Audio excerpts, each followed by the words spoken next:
Today I'm working on a 2019 Chevy Traverse with 53,000 miles on it, and it came in for the check engine light being on. And here's our code, a P0496. This code is indicating a problem with the EVAP purge valve. So we're gonna check out the purge valve. We're gonna test it and see if it is in fact a problem. And then we're gonna replace it if it is. On the older ones, they tuck these right under the cover right here, but on the newer ones, I don't know what year it changed, but on the newer ones, they've got it buried in the back there.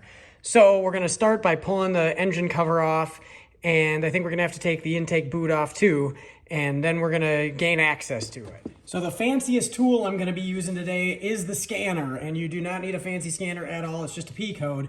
So you can easily do this anywhere on the ground, no lift, nothing, really simple. So we're gonna start with a T30 to take this Torx bolt out that holds the cover on. There's this, and there's a couple rubber boots that snap on. So we'll get that out of there. We're gonna take the oil cap off because that kind of captures it also. And then we're gonna pop it off of here. I think there's 3 mounting points. We can set that aside. We're gonna set the screw aside so we don't lose that. And the next thing we're gonna do here is we're gonna take off the boot and this whole air intake. So I'm gonna start by taking this 10mm bolt and loosening that up. Next, I'm gonna loosen up the clamp on this intake boot up here. And then we got another one off camera, but a back one here that goes onto the throttle body. And we should be able to just sneak in here and loosen that up a little bit. And then we can start to pop the boot off. And I think we got one more point there. And we're not going to fool around with this vacuum line for the PCV system. That should be fine. Okay, we'll set this aside. However it sits is just fine as long as it's out of the way. So this is about as good of a job as I'm going to be able to do capturing the actual solenoid on camera here. It's right there, and there, this right here, is the vacuum line that goes onto it. So you could take the throttle body off here and I could get a little better camera shot, but this is how I'm changing it, and so this is how I'm gonna show you. So there's 3 things we need to disconnect here.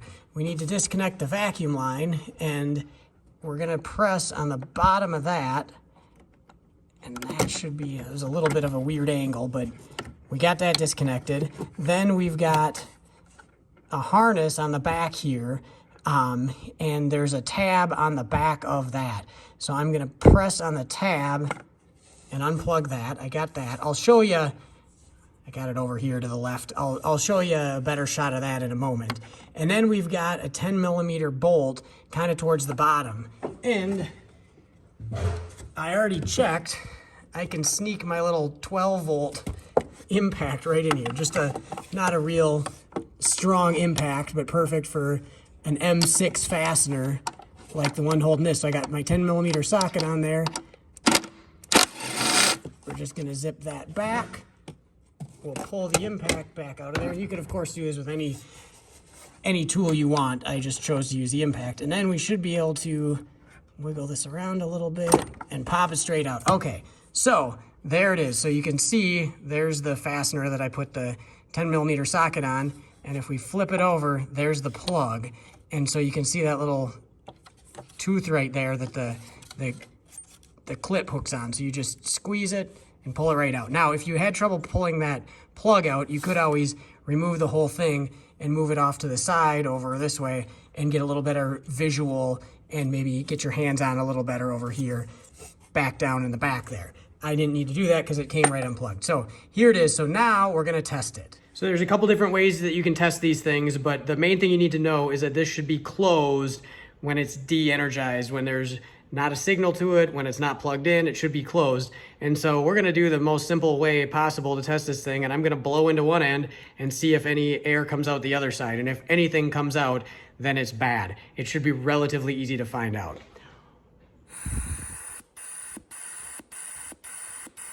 I don't know if you can hear that or not, but air is clearly blowing right through this thing. So we've got a bad solenoid here, the EVAP Purge solenoid. So I'm gonna go pick one up from Napa and we're gonna swap the new one in.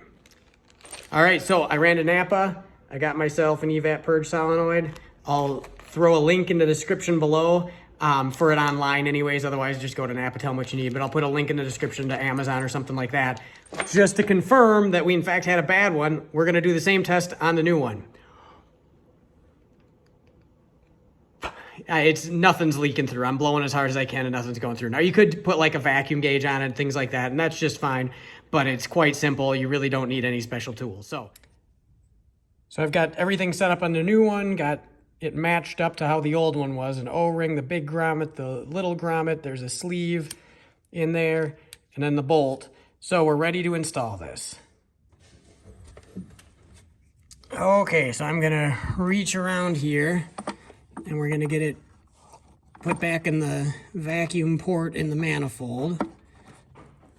Then we're gonna try and line up the bolt on the bottom here.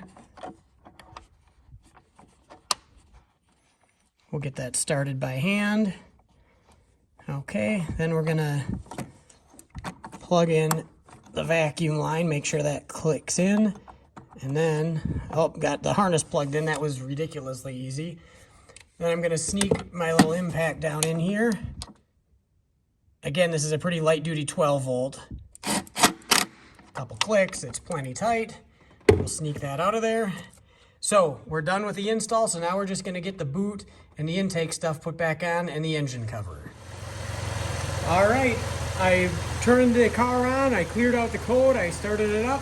Everything's working great. We're gonna take it out for a test drive, but there you have it. There is how to test your purge valve and replace it if needed on a 2019 Chevy Traverse.